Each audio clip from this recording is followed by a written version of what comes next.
long. Okay.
And hello, guys. Welcome to Hello.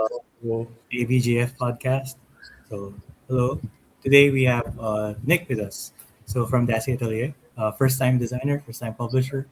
And you've been going through a lot, like the past, what, 2 years? It's a whole campaign, essentially. Yeah, I think for the past, I would like to say a year, past 1 year, it's been really hectic and a very interesting journey for both myself and my wife Vanessa. She should be joining us in a while, but yeah. Oh, okay. So, let's start with introductions first, so the world can meet you. So, who are you and what do you do? And our usual question is, what game have you played, or what interesting game have you played recently? Okay, so hi everyone, I'm Nicholas from Singapore. So my wife Vanessa and I started Desi Atelier, indie game design studio, and we started last year, and we are looking to publish our own games as well. So for recently, I think we've started playing. We dabbled a bit in Android Netrunner.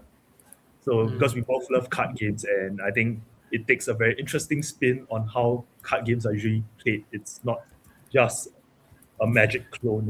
The mechanics are actually very unique, and I think playing it lets us see how um, different ways card games can be designed. Okay, so uh, I guess we have to introduce ourselves too. So hello, I'm Dwayne. I think I'm just gonna jump into it. Like the last, like an interesting game I played. Because the last time my offering was this horse game. It was called Stable Times. Okay. So it's like reverse Uma Musume, where you don't bet, you don't train, you just put the horses back in stables, and Mm. it's still fun to talk about. But I guess I'm gonna do one of my communities a favor, and I'm gonna shout out the sorcery again. If Ah, you, okay. yeah, Yeah, I've sorcery, heard the of card it, I've heard game. of it. Yeah. Yeah, it's pretty popular. I think it's also quite new, Yes. relatively new, like the past couple of years. And yeah, we saw quite a lot of people playing it in at PAX East. I Yeah. think there's quite a huge community in the States for Oh yeah, you have sorcery. a lot of card game stories, right? When Yeah, you yeah, went to PAX, yeah. yeah. It's like huge. Card games are huge in the States. Yeah, they're really like we tried Very. so many new. I mean, so many card games that we weren't exposed to Hmm. traditionally, like where we are. Yeah, where we saw There's quite a lot a, of people play sorcery. and then there's a Warlord, and there's Cyberpunk. Yeah, So yeah, many TCGs. yeah. So many. It's quite eye Yeah, opener as well. yeah. And I Cyberpunk is guess, now the yeah, there's most funded TCG Yeah, on Kickstarter. Kickstarter. it's They're at what now? crazy. 25 million. Uh, Yeah, I think they ended at 25 million. so that's Oh, that's insane. It used to be Altered, right? So Altered yeah. had that Yeah, I think was king of the Kickstarter TCGs, but yeah, I now think it was around Cyberpunk has six overtaken that. million euros. I think if I'm not wrong, Oh, I remember that's, reading about it. that's a lot. Yeah, Yeah, it's a huge difference. it's fairly very interesting how Kickstarter is now where a lot of TCG starts. That's quite interesting. You mentioned Netrunner. Yeah, Netrunner, the most interesting thing about Netrunner, especially considering of when came out, which was really yeah, like in terms of TCG history, it's like pretty early because it's just I think the second TCG that Richard Garfield yeah, correct. designed. So Yeah, it was the very asymmetric. original one. Yeah, it's an asymmetric game. Yeah, So that was an interesting concept at that yeah, time because Magic, everything else was pretty much like, oh, play a resource yeah, and that, but like a magic, like yeah, yeah. yeah, Correct. everything was Magic like Yeah, at and that I think not stage. another interesting game that we discovered at PAX was this card game called Overpower. Like we've never heard of it before, but turns out it's a very very old TCG back Yeah, it's in an old TCG. the 90s. Yes, Yeah, around the we same met the time guys. that Yeah, the first TCG boom. That's when it came out. Unfortunately, I love Marvel superheroes, but it that game I didn't really like that much that time. I'm not sure how it plays now though. I don't know. We met with the people because I think they had a booth there where they were showing off they were demoing and they were selling the new revised Overpower. So I think this group of guys they came together to buy the IP, and I think they're releasing new sets for the game. And they told us that it's compatible with the old Marvel mm, and DC sets in the 90s. Yeah, but that doesn't but just, bode well for me, I guess, because I didn't like it before. but, Yeah, but they but were sorry. just for context, the three of us are very much into card games. Yeah, Yeah, So this is very dangerous ground because we might end up just talking about card games. yeah. Like we I pulled we this could one talk out. about this for the whole show, but that's not what this show is about. Yeah. Wait, this is my favorite dead card game that's still alive with a community. So it's Doomtown. Oh, okay. So it also became an LCG, picked up by AEG at some point. It died, and then the fans picked Oh, it that's up and then made it. So it's still technically in circulation right now. Mhm. that's good. That's good. Is it I think Pine it's Box doing it now? Pine Yeah, Box Pine Box Entertainment? is doing it now, and they're just fans who like we can't let this IP die, so let's just buy the rights. yeah. We're from It's a bit like AEG, Netrunner, right? I think like there's a community project going like on with fan run. Yeah, fan run Netrunner. Yeah, it's Mhm. pretty interesting that how people are just keeping these smaller card games alive, like in terms of the grand scale of things. Mm.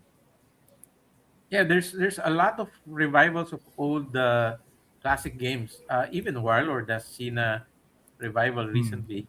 Of course, the Kickstarter took a while for them to fulfill, partly because of logistics, I think, and they got Okay. hit with the pandemic.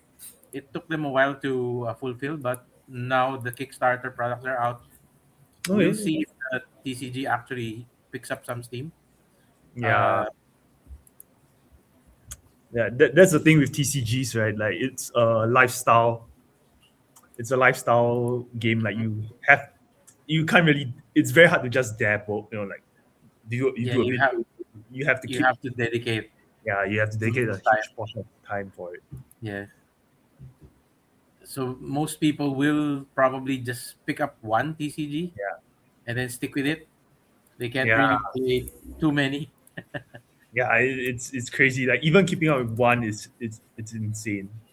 Yeah. Even if budget was not an issue, it's just the headspace. Yeah. Being Correct. competent at a TCG requires a lot of headspace. Yeah. Correct. Hmm. okay. So, Before we hit the 10-minute mark, yeah, we're nearing the 10-minute mark. So we can, I guess, go to the actual proper reason why we're doing this show, which is basically we want to introduce the Filipino community to Dazi Atelier. Yeah. They're what I would call a new power couple in the Asian board game scene. Uh, we saw their games. We met you at the Malaysian ABGF in Yeah. 2024, right? Yeah. 2024. Yeah. 20, 2024. 25 last 25. Yeah, it's 25. the 25. same season. Yeah. Same year. Yeah. And then Hmm. we met you again at the ABGF in Singapore, Yeah. With a where game. you already had a prototype of Teyra. Yeah. Correct. Hmm. Mhm. And I played the game before the show even started, and Yeah. like immediately I was like, "Hey, Dwayne, come here. Hey, Hmm. Tomas, come here. Take a look at this game." Yeah. I remember that. like you guys were the first ones to like we are the you guys are the first people that we actually demoed to Mhm. Mm. at all. Right? Like in our first show, our first demo was to you guys. So yeah, we did Oh. remember that. Yeah, and I really enjoyed the game. That's why I Thank you. brought the rest of the Larong Atin team to your table, and then told them that hey, you should take a look at this game. And Mm. and I was really impressed Thank you. for a first foray into I guess publishing, and for a first game that you're making available commercially, it's quite remarkable. Thank you. Thanks for the kind words. Yeah, Mhm. we really appreciate it. But yeah, it's been quite a journey for the both of us with Mhm. designing Teyra. Mhm. So I really encourage if you're going to ABGF Philippines Filipino community, please take a look at Terra. I think it's going to be worth your time to try the game. It's going to go up on Kickstarter soon. Soon, yeah, Right now, huh? we're looking to launch the project in the next couple of months. You know, we are just ironing out certain details Mhm. here and there. Mm. Because But So yeah, let's talk a little bit about your journey. Which shows have you, like, you've been on a road show? Like, which shows have you been to? I mean, so in fact, I think our very first convention that we attended as just normal guests was ABGF Penang. That's where we first met you mm. guys, and from there, I think our very first show that we actually exhibited was ABGF Singapore. That's our first time introducing Teyra to the public, and you know we're Mm. quite happy to hear to get the responses from the people in Singapore. And after that, we went earlier this year. I think about a month, slightly less than a month ago, we went to PAX East to demo Teyra at PAX East. And yeah, the reception there was pretty good, and it was quite overwhelming. Like PAX was, you know, like in the states, Yes, everything's huge. the huge spectacle. Everyone's the energy's like very high octane energy. So I think that was quite an eye opener for both Vanessa and I to seeing like how passionate the community, like the people there are about like gaming in general, like be it video games, tabletop games, card games. We got so passionate about it, and we met quite a lot of interesting people. We demoed Terra to them, and I think we got very good responses from them. And this year, you know, we are heading to Manila next week for ABGF Philippines, and yeah, we're looking to do a couple more conventions later in the year as well. And it's been quite an interesting journey. Yeah. So you're joining Penang or this year? Yes, we are looking to Mm. join ABGF Penang this year as well. Mm.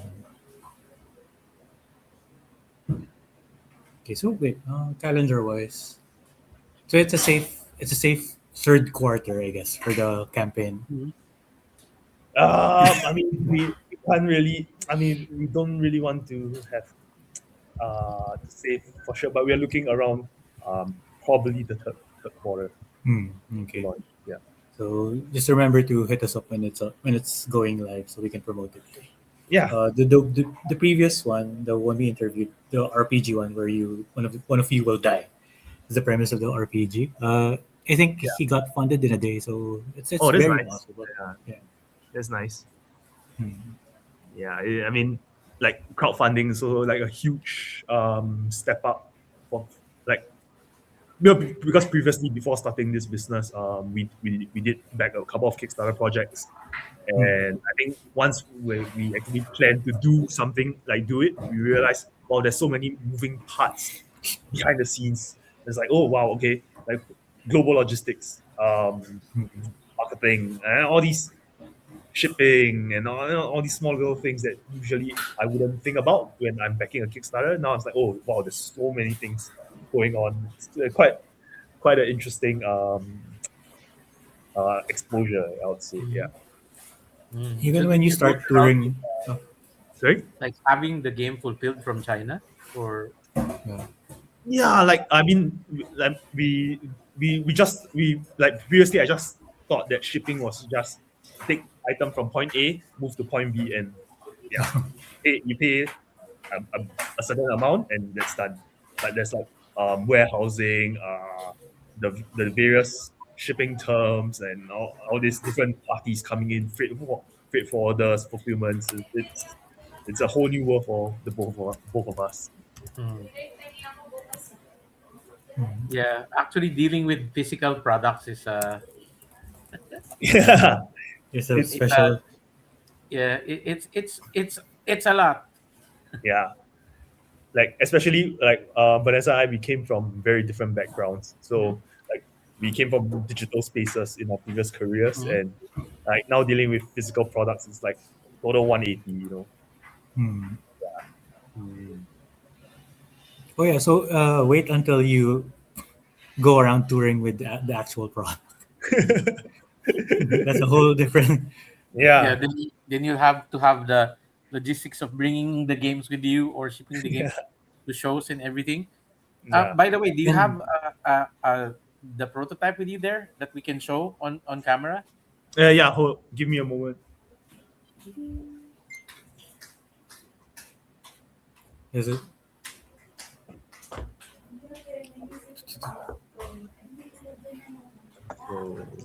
So So what really intrigued me with the Teyra was the fact that it it has a lot of familiar elements that makes it quite easy to learn, but it's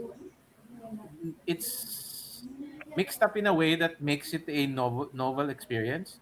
Like I think almost everyone's familiar with blackjack, and then pretty much if you're a board gamer, you're probably familiar also with the uh, what do you call, you know, smash up type games where you're Mhm. controlling locations. We want to control locations, so it's a very interesting mix of those two concepts with and card abilities. Mhm. yeah, so we have some of our cards here. Over here, there are four different suits in our game. They are based off animals that are iconic and iconic in Singapore. So you have the wild boars, you have the orangutans, the monitor lizards, and the Asian quails. They are very loud birds. So these are the four suits we have in our game. The artworks done by a local Singaporean illustrator. He's Matno. He's a very talented illustrator, so he did all the illustrations here and the card back as well. And yeah, we have some of the area cards that Freddie was mentioning earlier. Like he did all the artwork here as well. So, yeah, So another nice thing about Teyra is when we came into it, it's already a full world. I think it's based on the Majapahit. yeah. Yeah. So It's like, what's the backstory? yeah. So How'd you get there? okay. So actually, the whole design of Terra started. I think the very initial design of Terra was inspiration behind Terra was in 2024. I started playing a game called Balatro, which is a video game, and which some of you might know. It's a video game about poker. It's a poker roguelike, and for me personally, I don't like gambling. I try to avoid the gambling events when during Chinese New Year where relatives gamble. I don't really like that because I don't find joy in playing those games. But I found myself hooked to Balatro. Like I don't like poker, but Balatro really drew me in with its simple gameplay and addictive loop, like how they gamified poker. So I was like, what if I could do that with another gambling game? So I was like going through the various gambling games. I was like, maybe there is something there about blackjack that we could gamify it and that's the initial game design inspiration of Teyra. And with the Majapahit reference inspiration, we initially wanted to do a medieval fantasy theme where they are like your standard European knights, mages, and archers. But when we got our illustrator in, and he was like, "Why not try something different with the Majapahit Empire? Because it's a very not a very well known medieval part of the world. Like everyone knows medieval Japan, medieval Europe, but not many people, even in Singapore, not many people know about medieval Singapore, what Singapore was like back then. So he did some concept art, and it's like, yeah, we kind of like what he did, and so we decided to go with the Majapahit Empire inspiration. Yeah, I personally am not familiar with a lot of Southeast Asian pre-colonial history. Actually, I think a yeah, lot of it is not yeah. taught in schools and stuff. So I think that's something a part of our cultures that probably need some attention. Yeah, Uh, some representation there. yeah, because it's not really. I guess pre-colonial history is kind of like a bit buried a bit, and then Yeah, a lot of it is actually uh, has been recorded properly or mm. documented properly. Yeah, that's true. Like I think a lot of us as well back here in Singapore, we don't really know about this whole empire. We mostly know our history based off like from the start of colonialism onwards. Yeah. Mm. Yeah, but me personally, even if I didn't know about the oh hello Vanessa, Hello. yeah, even if I wasn't aware of the theme or like very knowledgeable in it, it was actually the game mechanics and how innovative I felt it was because of this integrates blackjack into into mechanics that were kind of used to in Mm. board games. Yeah. So I found that very refreshing. The same thing that you felt with Balatro, I guess.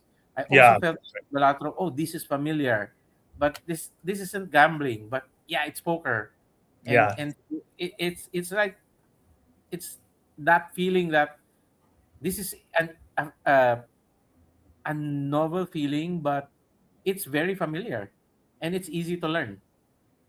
Yeah, and I think that's kind of what we were Yeah. going for as well, because we wanted it to be a way for non-gamers to bring gamers, gamers to bring non-gamers into the hobby, or be something that's easy to take out. You don't need to learn too many things in order to quickly pick up the main things in the game and actually have fun, because no one wants to be learning the rules for like 3 hours before they actually get down to the actual game. And so that's what we were trying to go for in making it more accessible, but also still exciting for gamers as well. Yeah, and there's that's this also, but then there's this also this thing when you do the demos that is kind of neat. Because again, usually when you do demos, it's for accessibility, right? Get someone into the game, get them interested in playing. But with how the game works, the locations are super actually a highlight of the design. So, do you have location cards? Maybe you can show them. Yeah, we have a few of them here. So this is when we talk about the smash up part. It's kind of like this because it's also area controls. It's blackjack. You're forming 20. You're avoiding 21s, trying to get the highest value. But now you also have locations with special abilities, and then they are shuffled and dealt, so you don't always get the same. So even during the demo, like as you see more of the cards, it's like it keeps on giving you more as you just play the demos. I think that was really neat. Like I don't know if you guys planned it that way, but yeah, like it made me want to play again. I guess I think that's what you're getting, especially if you're not selling yet. You just want the attention of the people who play the game. Thank you so much. Thank you. Yeah, I mean that's what we hope. Like just people having a good time. Yeah. at the end of the day, like you want to enjoy yourself as well. Like you don't want to be spending 45 minutes doing something you don't enjoy. So that's what we kind of want to get out Yeah. of being able to table this for people as well. Yeah. So, actually, even before Balatro, like, what made you guys want to make a game? Like, from experience, we all know that you play Magic. So, Yeah. maybe Magic, and then what else? Like, what got you into thinking, oh, maybe we should make a game? I think other than Magic, also we played, like, during COVID, we played a lot of board games as well. We have quite a collection, and we're trying to work through it, and we felt that, yeah, why not we try to create something of our own that that we we could play and they share it with people. Yeah. Yeah, and so being people who play games in the first place helped, of course. Yeah. But I think when it really came down to it was, honestly, for us, we looked at our collection and we realized that we don't have a lot of Asian designed games or Asian made games, which we are not proud to say. And obviously, for us, at that point, it's kind of like you look around and you see a lot of games that are not Asian made, that are out in the news, that are being hyped up, and then we started wondering why we don't have more. That are made in our region, that are made of or like by people Yeah. who think like us, or who look like us, or who maybe have similar experiences. I'm glad to say that once we started kind of looking more into the ecosystem, we found a lot of people like yourselves. We found amazing people in the rest of Asia as well, and we've been able to connect with them. But the reality was we didn't have that much in our collection, and it wasn't something that we wanted to continue doing. Yeah.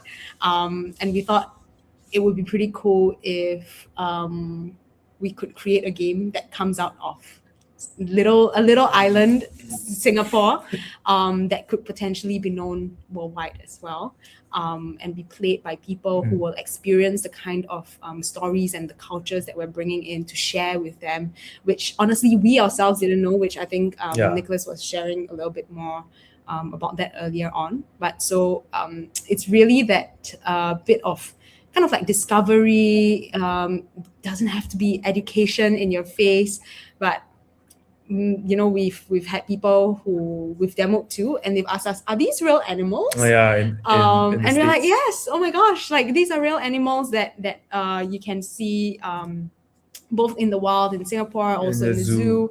And then we started showing them actual photos of these animals. It's just that kind of these little sparks that come along as people play games, or them figuring out, oh my gosh, actually I know this particular rule in blackjack, or I really love how this mechanic works. It's very interesting. It reminds me of so and so. These small little sparks is actually what I think we aim to bring out more of, because then at least it's not just about just playing a game, but you are spending time together, you are learning more, you're exposing yourselves to different stories around the globe that you may not actually come across unless you have seen it, which was very much the case for us. Yeah, we've actually gone through the same journey with regards to Asian games. I've been in this industry for like 3 decades now, and even in this business, it's really very, very West dominated. Yeah. There's nothing, it's not wrong. There's nothing wrong with it, except that uh, it's just the way the world works. Right now, the tabletop industry is really dominated by the West. They have bigger budgets, they have bigger marketing, and it's really a challenge, I guess, for us from the smaller countries in Asia Yeah. to compete with that noise. And I'm not saying it's bad or it's like, oh, it's like the evil empire of, no, I don't. But it does become a challenge for Mm. creators like us to, I guess, get our voices and our messages and our art Yeah. the same level of attention even in our own countries, Mm. which Mm. which is very interesting, and which is why I love going to ABGF. It's a platform for creators like you and the creators that I work with. It's a platform, so it's a way for the smaller creators to get highlighted. And like my experience in ABGF, I got to meet you guys, and then wow, this game is actually great. It's actually good. Uh, if I saw this, even like just show me the game, I would like it. I would learn it myself. Nobody has to demo it to me. Uh, Nice. Thank you Thank uh, so you. much. so It's there's these gems that you find mm, that normally would have uh, no platform, no traction. avenue for to be highlighted, I guess, especially even Mm, within our own region. Yeah. So Mm. things like yeah. ABGF are really important, I believe, which is Yeah. probably why I really wanted to have an ABGF in the Philippines as well. I want the Filipino gaming community to see that there are a lot of designers and publishers within Asia that may not normally be on their radars, because these are not the publishers that are highlighted by Western influencers, which unfortunately is what our countrymen in our I'm pretty sure it's the same thing in Singapore, in the Philippines, in Malaysia. The gamers there all follow the Western influencers. So it's just a challenge for us. So I think what we're doing with us, all of us joining together in Southeast Asia and then highlighting each other's games, it's just wonderful. It's Yeah. just a Yeah. very, very wonderful community that all just want to uplift each other.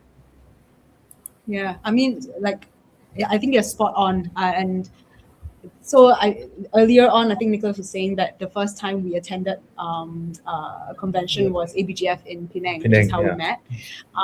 You guys in the first place, and like we genuinely spent that whole time, trying out all these different Yeah. games and really speaking to the Designers. designers and the creators, and it's it, we wouldn't have been able to if not for platform like Yeah. ABGF, right? To be Mm, um, able to expose ourselves as attendees to different games that we wouldn't otherwise see as well. Yeah.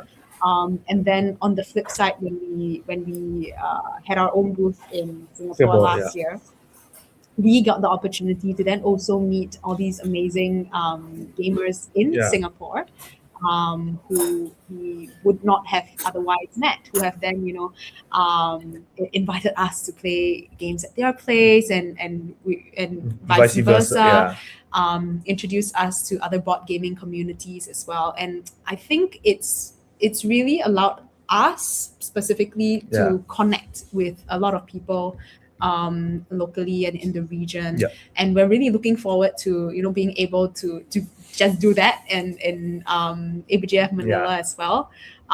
Hopefully, with this time, with a little bit better planning, Yeah. we will be able to leave our booths and go and try out other games as well. Being boothing rookies in November last year, we didn't leave our booths at all, and so Yeah. we missed the opportunity to connect with everyone else who came in. um, and so that's one thing that we are very much looking forward to do, to actually be able to connect on both ends, Yeah. right? Like basically across the board, with people who just simply love games and the experience of connecting over these games Yeah. as well. Mm. No, so we have well, we have Ron saying hi, and then Looking forward to seeing you and Random playing your trip. game. Yeah. I Having think we're said like that, do you have a new design with you? A prototype maybe on this trip? Or you've Yeah. just been so busy on the roadshow? Sorry. My question was, do you have a new design or prototype that you brought with you this time? Uh, or you've just been so busy with your Yeah. roadshow, Teyra roadshow? Well, coincidentally, since you've asked, we actually do have a second game that is ready that we are also working on pushing out this year. And so that's also why with our Kickstarter, things are. Um, we're trying to balance these Yeah. two as well. So you might be able to see a little game, a little I sneak peek. clearly detect. This is not the final Well, design yet, yeah. but it's a smaller box, a Yeah. quicker game that will It's basically it's a little bit more abstract. more I would say. abstract, and I think it's a much lighter game compared to Terra. Like we managed to table this game to a couple to A see community center uh, activity in Singapore. yeah, And we had a lot of retirees who joined that session and they loved it. yeah, Like they and loved it. they have no like they have little to no board gaming background, Yeah. so they picked this up pretty fast. So I think this game's pretty light but We had a few quite intense as aunties. well. We had a few aunties teaching each other after one Yeah. or two rounds. So that for us was like top tier Yeah. because they came in being like, "Oh, board games.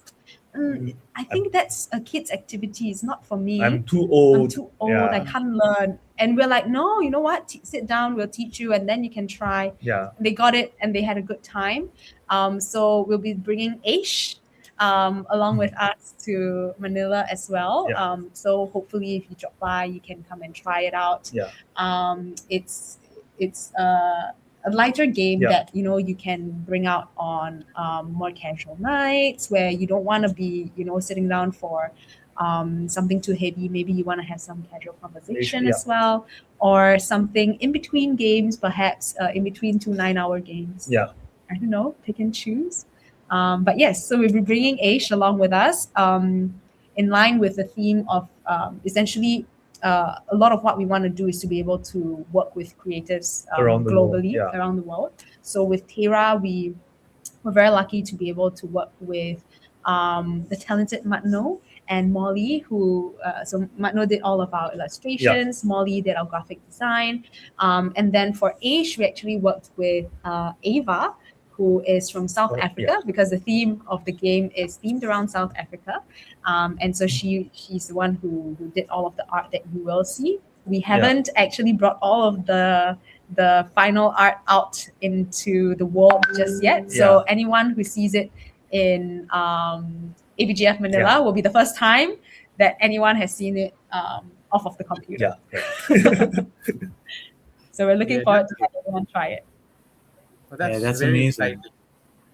Yeah, and Nico was saying, part of the reason why the West seems to be so far ahead of us is because they really started much. They started before we did in this industry, Mhm. and part of the issue is like in your story, I think a lot of our culture looked at gaming as a kids activity, and that also kind of and Nick mentioned something like this, that about gambling earlier on, and that adults, I guess, in our culture will only consider gaming if it involves money. Yeah, that's true. That's true. So if there's no money involved, they kind of think it's gaming is pointless. So it's part of our culture that we have to overcome. Of course, we gamers understand that there is value to what we're doing, and it is a valid form of entertainment. Mm, but it is culturally challenging for us Yeah. when we're talking with older people. They tend to like have this uh, Yeah, aversion, idea I that guess. it's just for kids, Mm. Yeah. and it's not an activity that they should be engaging in. Mm. Unless you bring out, I guess, familiar things as well. There's also Mahjong. a Yeah, the mahjong. Exactly. Yeah. You're like, I only play mahjong. I'm like, if you can play something as complex as mahjong, Yeah. Yeah, we have exactly. It's not a kids game, Mhm. but if you look at the designers right now, I think one of the pluses we have, I guess, as a Asian community is it's kind of we have this parallel thought right now. Like if you talk to Smooks, if you talk from Taiwan, if you talk to basically everyone else, we're all kind of aligning with the need to share our games to each other and then support each Yeah. other somehow, give them shout outs, take their game in, and show it to other people. And likewise, I think maybe we're like decades behind in terms of industry. But what we have right now as the Asian community is, I don't know, Yeah. teamwork, I guess. And yeah, so this is part of what we do. And I'm really excited because this feels like we're in the pioneering movement, kinda. We're bringing Asian games to the world together. Yeah, yeah, yeah, and I love it. Like, I mean, we really appreciate, you guys creating this platform for us to also come around, showcase what we're Yeah. creating. Otherwise, that it's hard to do it at a larger scale like Yeah. this, and without the support of industry leaders in This. the community Yeah. like you guys, then it's going to be hard, right, to kind of break into the space. And that's kind of what we found after starting to get a little bit more involved in the regional ecosystem, Yeah. that Correct. it's a small ecosystem. Everyone's very supportive of each other, Yeah. and that's how it should be, right? Like, I mean, board games do not exist in silos. There's Yeah. no one in the world who would just buy one board game and play. I mean, maybe one person, or maybe, but like, no one has just one board game. If you speak to a lot of people, like, they have at least a couple, Yeah. or some people have hundreds and thousands, which that they have a collection. Yeah. And so there's no point being like competitive about it, because the whole point is that people want to experience different Even. things on Yeah. different days. You have different flavors and different tastes for things, depending on the mood, depending on And the the group, crowd, your depending on friends. Yeah. and how you're feeling, how tired you are, how energetic. And so it really benefits everyone in the ecosystem to kind of support each other, Yeah. and build each other up, because no one's buying just one game to Yeah. keep on their shelf, and bringing that one game out. Yeah. Yeah. So it's valid. I echo that sentiment, and I've been saying that over and over here in the Philippines, that uh, as creators, designers, there really is there's no point trying to compete with each other. It Yeah. is more helpful to support each other because everyone makes different games, and like you said, our industry right now in our region is at its infancy. We barely tap a big portion of our own populations, Yeah. and selling what a few thousand games, a couple of 2,000 games. That's nothing. Like, look at the populations that we have. It's because we have barely uh, maximized the market. Our markets in our regions are at its infancy. It's a very Yeah. young market, and there's lots of room for everyone. And if, like you said, nobody really just buys one game. Once you get into this hobby, you buy multiple games, and Yeah. and then you still buy some more. Uh, Truth. so there, and if we do, and in some cases, even if we do like critique each other, it's in the positive sense that we want each other to be to get, Improve. Yeah. yeah, make something better. So I just feel so positive about the community that we're building in the ABGF community. which I would like to call it. It's really a very positive and helpful environment, and everybody's just so positive. Of course, we all share the same frustrations. We have that, every once in a while we would have our rant fest, and we just keep complaining about how hard it is, uh how challenging it is, but Yeah. even that is fun. The game designer And community help group. Yeah. But yeah, I mean, any, oh yes, sorry. oh no no, I just oh no no, I'm gonna talk about Daryl a bit. We can maybe Oh later. yeah, please do. Okay, so I think like Daryl has been ramping up too, like with the designer things. So you were invited, but you missed out because you were already in Thailand, I think.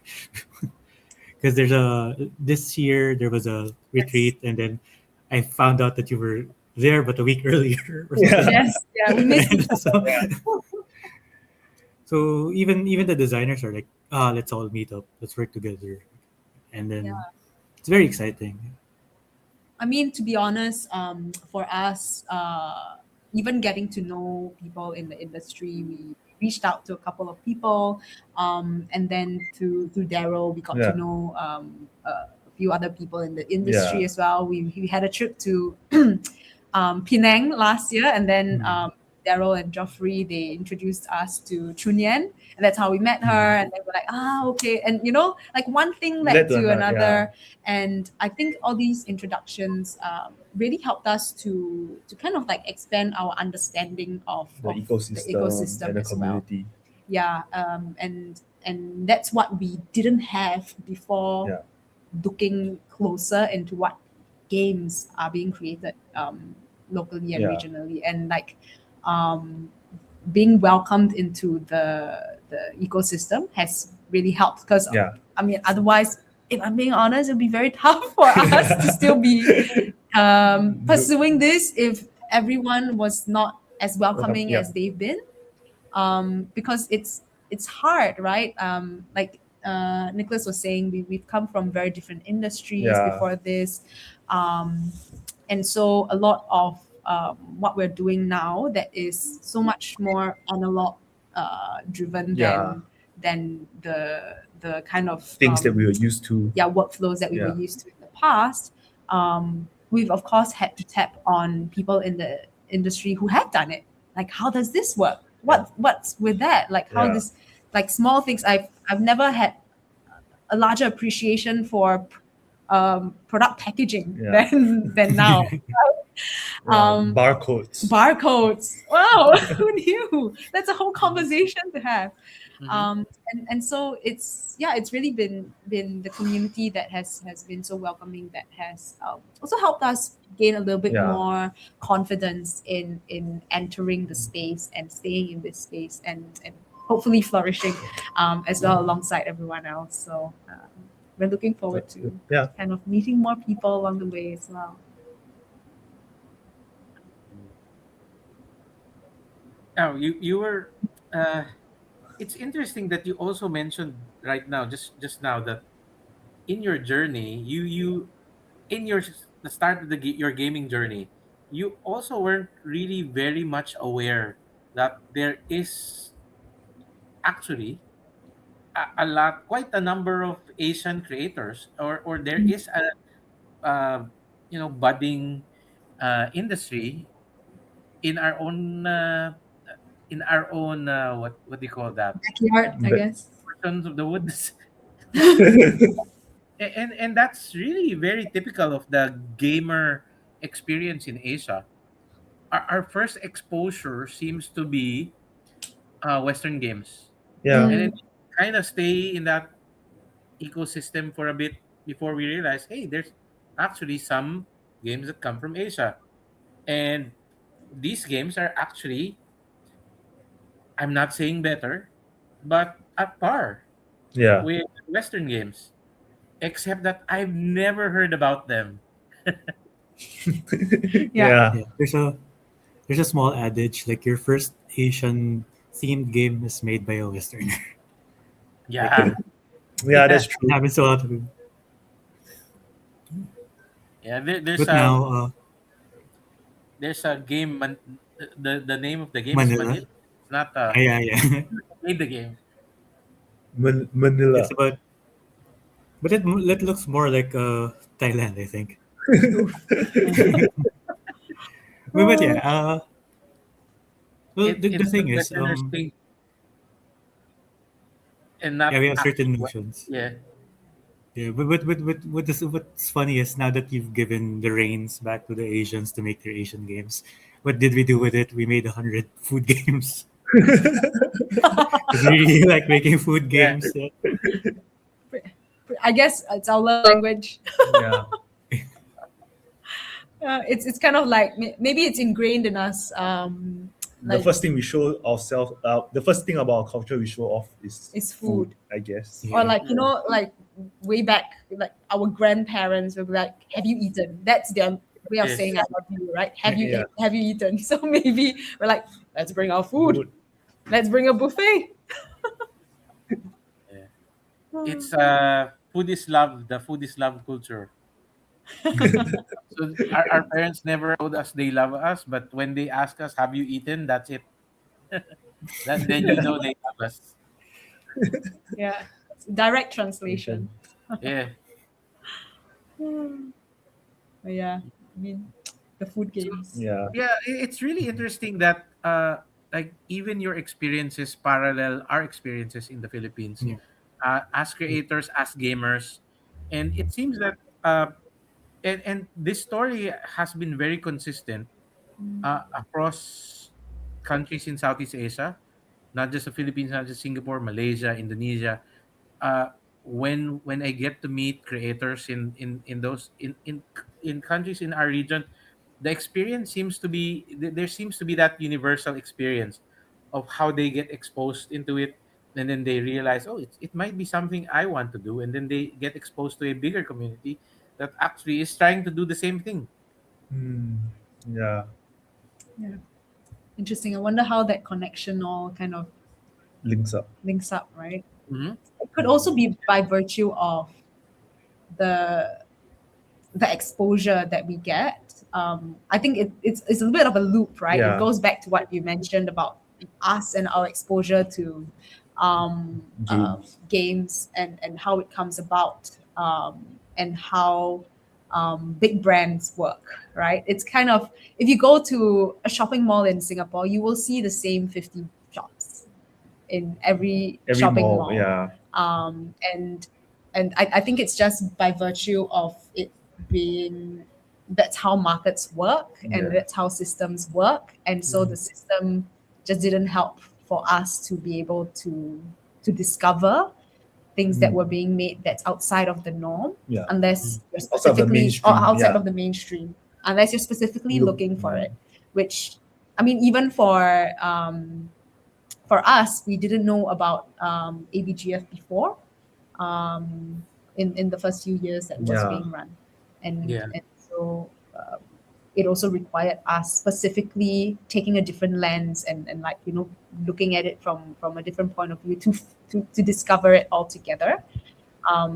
So I think it's potentially kind of a mix of exposure and the systems that we are in, that kind of perpetuate that maybe. Yeah. Ron was saying, I was so amazed. I picked up a game called Japanese Castle, only to find out later that when I was unboxing for this stream, it's published from Russia. Bamboozled. Yeah. So many Asian themed games are actually not from Asia. Yeah. And that's another thing that we noticed as well. We're like, wait, we see that these like Asian themed games are not necessarily always from Asia, which I don't think is an issue, right? Because Yeah. It's, a South South African African game, and Yeah. it's not like we're from South Africa, but Yeah. we felt like there was a story that we wanted to share Mm. from our experiences Yeah. there. And so I think it's okay that people are doing games that are themed around Different cultures. different cultures, Yes. different experiences, because that may be kind of their lens of how they experience Yeah. a Mhm. culture as well. And so I think our point of view is that it is fine, um, and as long as it comes from a place where It's it's done Yeah, it's respectfully. very it's respectfully, respectfully, yeah, like yeah. it's done true to the place. It's not Yeah, like you're not mocking anything. Then I think it's fine Yeah. because then yeah, it's more exposure yes, to the cultures Yeah. that people may not experience otherwise. yeah. 100% agree. Uh, I'm on record saying that in culture is not intellectual property. Yes. So as long if you want to adopt something from my culture, as long as you treat it with respect and try to honestly try to understand it, it's fine. Yeah. If I want, like, us Asians, we like wearing suits which came from the West. That's not a problem. If I find somebody wanting to wear like a Filipino barong, a Westerner want to wear a Filipino barong, perfectly fine as well. Yeah. Or what do you call the The saya, the barot saya, or the dress. Actually, yeah, you guys would look nice in Filipino clothing. I'm just saying. We are mixed set Take of some time. Take some time. Yeah. unfortunately, I couldn't find my uniform today, so I couldn't put it on. mm, Otherwise, we Oh would yeah. Yeah. Yeah. Which we normally don't do. So it's for But work. for I work. also think, like, I guess one of the bigger questions is, sure, there are games that are made like from other referencing cultures from mhm. other cultures, but where is the ones from our side? I think that's a bigger question. Like, okay, so they made the game about a specific Asian culture, but what about that Asian culture? Like, why are they not making their own games? I think that's a bigger one. So, like, why are Filipinos not making Filipino games? Like, you kind of just always come back to that. Like, so maybe we should also make games. People are shy or people are scared because there's no real path. I think, like until now, because we're making it, we're basically pioneering it. But Yeah. before there was no real path to like, I made the game. What do I do with this? Send it to the Western publishers. Hope it gets picked up. So yeah, I think the reality now is at least what we have is we're trying to make a way for it to be more possible to do Mm. what we have in this scale, and then it grows if it grows. Yeah. Yeah. Yeah. And I mean, I guess also it's maybe some from some sense it could be kind of a logical choice for some people to be like, I would rather put something out there that people know and they don't have to rediscover, so that they're They're they're more there comfortable, to, yeah, Yeah. more comfortable with it, the like ideas and the concepts. Medieval knights. targeting, right? Yeah. And I mean, we've gotten comments before as well of like, oh, this theme is lost on me. I would rather it be a European medieval theme, um, Mhm. rather than a medieval Medieval Singaporean theme. inspired theme. Yeah. And we're like, that's good. I mean, thanks for your feedback. Yeah. In this case, we really wanted it to showcase kind of like different quirks that Yeah. that people don't know about Singapore, and that's kind of like what we wanted to put into the world via Teyra, right? And It's so like, yeah. yeah, No, it's just like a different take on medieval fantasy. Like traditionally medieval fantasy is always about European medieval Europe. Your knights, dragons, wizards. So we were like, why can't it be? Why can't we do something about medieval Southeast Asia and spin it there with fantasy elements as well? because we existed at that time too, Yeah. and that era. Yeah. We were around as well. Yeah, and the, Yeah, that's definitely true. And but really personally, I'm not a big. I do appreciate the theme, but with most games, even like I already told you, like I'm a big Marvel fan, but Yeah. nah, I never liked Overpower. So but yeah, like theme, my main thing is it still has to be a good game. At the end of the day, it still Mm. has to be a good game. The theme only helps it. At the end of the day, we're making games. We're not actually. Of course, there's going to be beautiful art, but it has to have the core function has to be, it has to be an entertaining game. And Oh, Mhm.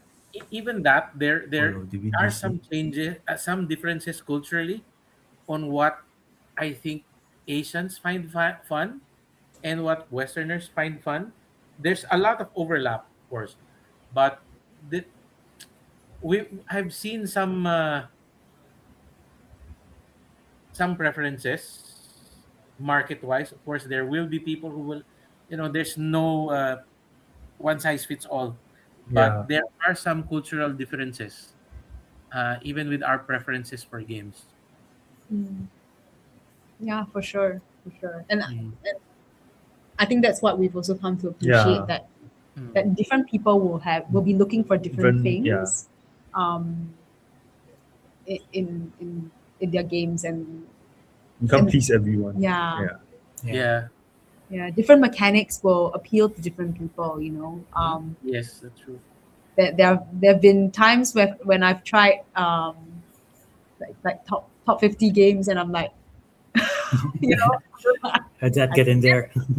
I don't get it, but people love them, and that's fine, because it's kind of like, I love fish soup, he loves bakute, no, sorry, bak chor mee.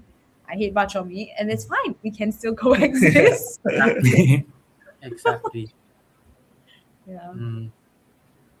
Yeah, the market finds its own eventually. So yeah, that's the motivation to keep it robust.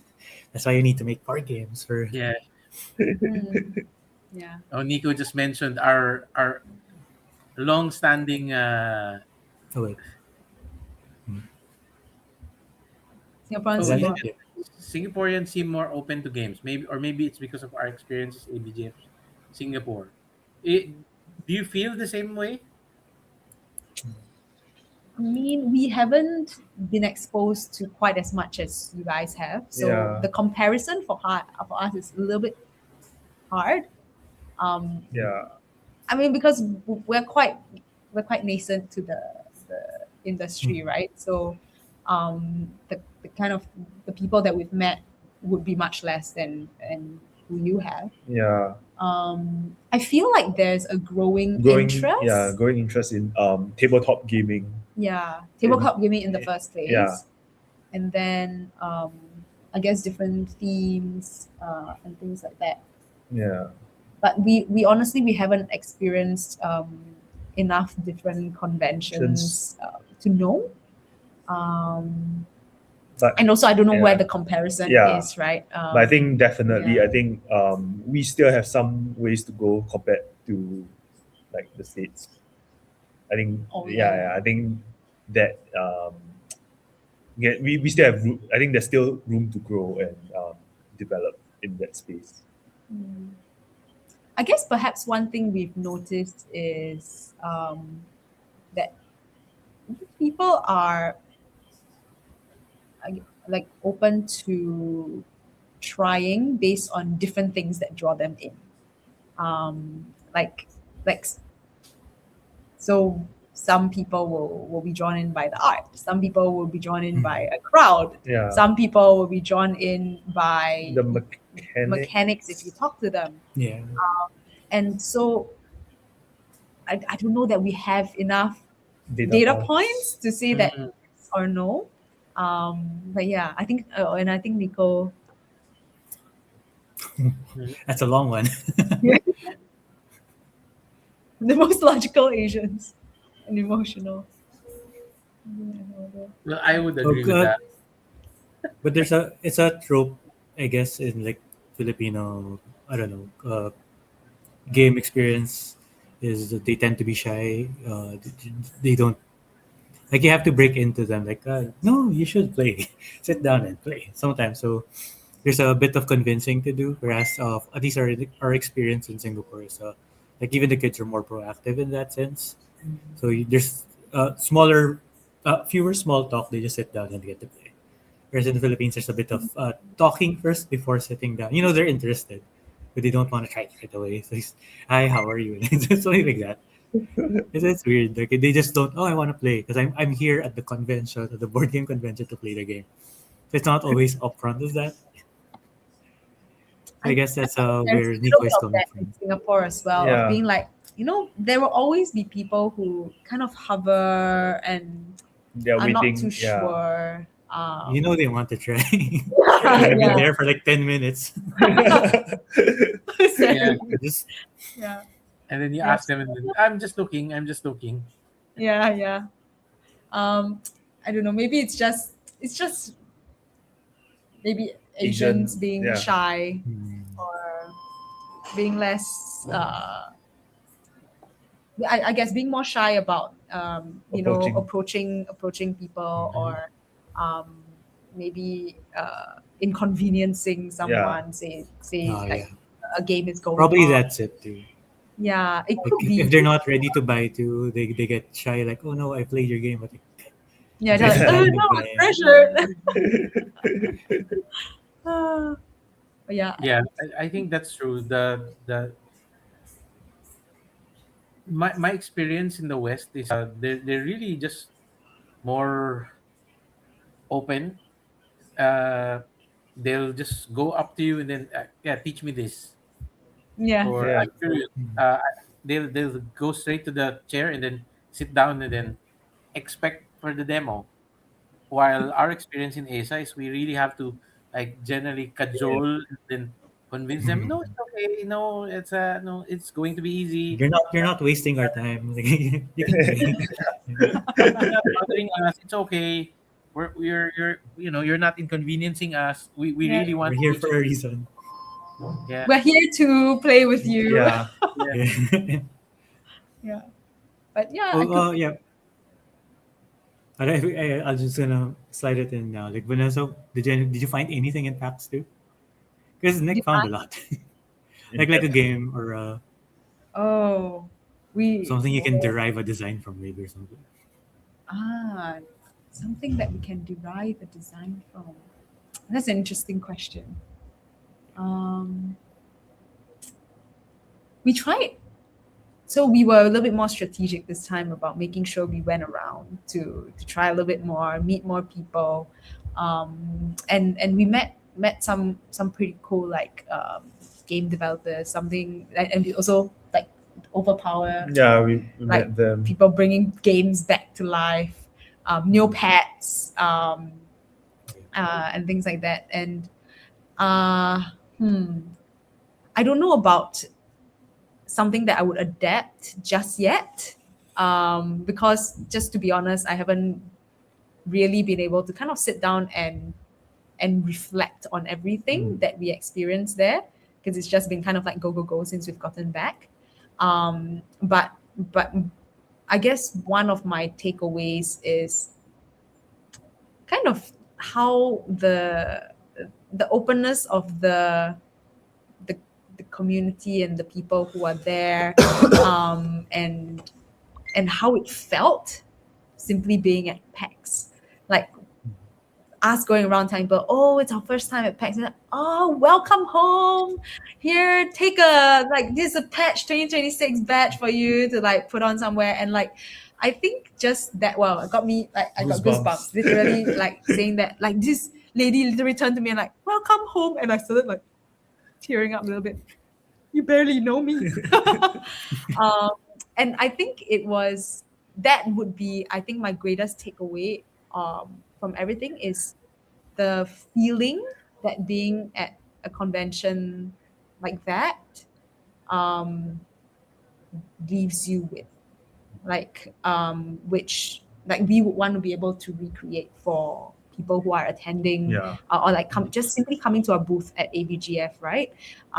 Being like, hey, welcome. It's a space where we want to be able to kind of share our love for Yeah. games with you with no pressure at all, um, and it's just a way for you to discover it, Yeah. something new. So I would say my greatest takeaway from PAX was more of a feeling and a sensation that I would like to bring back with me. Um, and we also brought a lot of physical games back as well. Other than that, but yeah, I think that would be the top of mind what I can think of right now. But I'll circle back about that in the near future, about maybe something else that could have inspired me. Yeah, my ways of gaming. So it's we're a bit it's over past an time, hour. but Yeah. I'm sure if we were allowed to, we would have been able to just keep on talking about games because we love doing that too. Aside from just playing, we love talking about them. Uh, so that's our R for this episode. And once again, we'd like to thank our guests, Nick and Vanessa from Dazi Atelier. They will be at Asian Board Games Festival. You can Yeah. meet them, talk to That was them, fun. play their games. Now they have two. They have Teyra and Aishi. Yeah. Try them both. Uh, so there, so again, we're inviting you, Asian Board Games Festival.